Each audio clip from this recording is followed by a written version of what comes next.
toutes et à toutes et bienvenue à la première de Carte Postale, l'émission qui fera voyager à travers le Cameroun à la découverte des nombreuses richesses, mais aussi des sites touristiques. Accrochez-vous, décollage maintenant, destination village Bonendale. Allez, allons-y.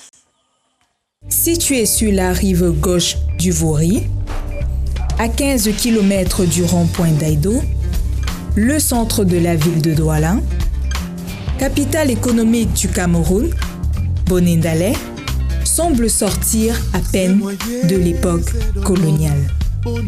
Tout en contraste avec Douala-Ville, l'air frais, le calme de la nature, le décor pittoresque et la belle plage sont autant d'attractions qui font de ce village un lieu paradisiaque. L'hospitalité des populations et leur chaleur communicative vous donnent non seulement l'envie de revenir, mais de vous installer. Véritable don de la nature, Bonendale a eu le privilège d'être situé le long d'un bras du Vori, faisant de lui un village de pêcheurs. À Bonendale, on pêche de tout, du poisson, mais surtout du sable. C'est d'ailleurs une activité qui occupe la plupart des riverains. Ici, les tâches sont bien définies et portent souvent de drôles d'appellations. Le métier de sableur, c'est en principe un métier comme tous les autres. Et les différents acteurs sont lesquels, par exemple, il y a des marieurs, il y a des déchargeurs et des chargeurs aussi. Moi, je suis marieur. Ouais, c'est-à-dire, je vais à l'eau avec une pirogue d'un camion et demi. Je remplis cette pirogue-là avant de rentrer. On a 2 marées par jour, une marée dans la journée et une marée dans la nuit. Et dans chaque marée, tu pars avec une pirogue et cette pirogue-là contient un camion et demi. C'est tout, donc ce qui veut dire que tu peux faire 3 camions par jour.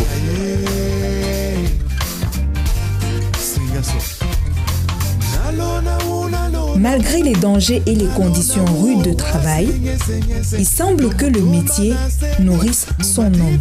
Des fois, c'est dangereux puisque parfois on peut trouver des tempêtes en route et il y a écoulement des pirogues. C'est aussi où c'est un peu dangereux puisque si une pirogue s'écoule par exemple là-bas, on est obligé de rentrer en nageant et pouvoir aller le lendemain, quand l'eau va un peu baisser, pouvoir retirer le sable de la pirogue et essayer de voir comment on va ramener la pirogue au bord. Ça rapporte un peu puisque c'est grâce à ce travail que je nourris ma famille. Après quelques séances d'évasion en bordure de mer, il est loisible de visiter l'histoire à travers de belles maisons à l'architecture coloniale éloquente. Bonendale est décidément un village où l'héritage spirituel cimente des valeurs de paix et de sérénité. Son environnement naturel, à la fois foisonnant et paisible, favorise l'établissement d'espaces de travail, de concentration de l'esprit. Il est mystérieusement favorable à la création. Chers téléspectateurs, nous continuons notre tour d'horizon au village Bonendale. Vous n'êtes pas au bout de vos surprises parce que celui qu'on va découvrir tout de suite, il s'appelle Athanasius. On reste dans le carré des artistes. C'est parti. Bonjour Athanasius. Bonjour. Alors nous sommes très contents de nous retrouver aujourd'hui dans ta caverne. Parce qu'il faut dire qu'il y a beaucoup d'objets ici. On a des peintures, on a des sculptures. Alors raconte-nous un peu comment naît ce grand concept-là. La toile de jute, elle est faite pour... c'est des sacs d'emballage champêtre, je voulais dire. Et il faut voir comment ça se passe. C'est très spectaculaire. Depuis les champs jusqu'en ville. Et de la ville jusqu'au marché. Est-ce qu'il t'arrive de recevoir beaucoup de monde de ce côté? Est-ce qu'il y a des autochtones qui sont intéressés par ce que tu fais, qui de temps en temps, par curiosité, rien que par curiosité, viennent regarder ce que tu fais? Oui, je peux dire pour les curieux. Parce que ce que nous on fait ici, pour le moment, excusez-moi, hein, beaucoup ne comprennent pas encore ce qu'on fait. Donc quand ils voient ça, ils croient que c'est des totems, c'est des choses diaboliques, il y en a qui ont peur. Magiques. Certains, ils ont peur. Donc, il faut amener à l'éducation. Est-ce que tu participes à certaines activités du village? Si oui, lesquelles? Oui, j'ai participé à des activités culturelles dans le village, organisées par le prince Ndoumbé et Raska Mense. Oui. Nous, on va continuer notre visite de ce beau village. Si ce n'est pas ce soir ta compagnie, mais on va le faire encore. On va découvrir les belles plages, on va découvrir tous ces petits attraits qu'on veut refaire sortir, remontrer aux téléspectateurs. Pourquoi pas venir vous installer à Bonindale? C'est agréable ici. Mais on se retrouve tout de suite.